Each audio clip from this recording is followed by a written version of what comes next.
There's a word that you've heard since fourth grade, fifth grade, something like that. It's common denominators.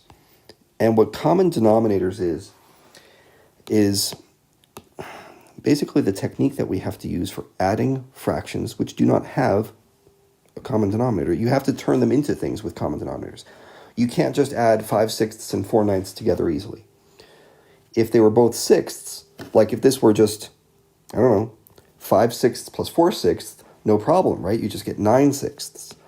But when it's ninths, that changes things around a bit.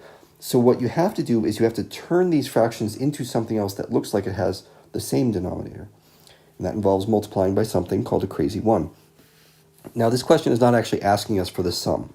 It doesn't actually want us to go ahead and do the summation. Instead, it wants to know, well, what is that common denominator? And the easiest way to find a common denominator is just to multiply the two denominators together. 6 times 9. Okay? 6 times 9 is 54. And then you look over at this list and you say, well, wait a minute, what happened? The 54 is not on there.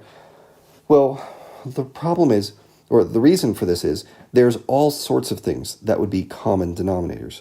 They don't necessarily have to be a simple multiplication of the two denominators. Okay, 6 times 9 would be a common denominator, but there's other ones too.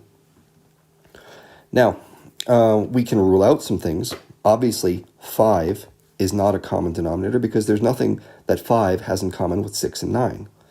6 seems like a good common denominator for one part of this thing, but it's not going to work for 9 because 9 is bigger than 6. So we can also rule that out.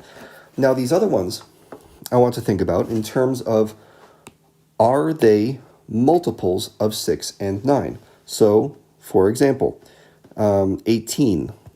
Okay, 18 is equal to 6 times 3, and it's also equal to 9 times 2. So 18 is a common denominator, or it could be considered a common denominator. How about 36? Well, 36 is equal to 6 times 6. It's also equal to 9 times 4. So looks like 36 also works.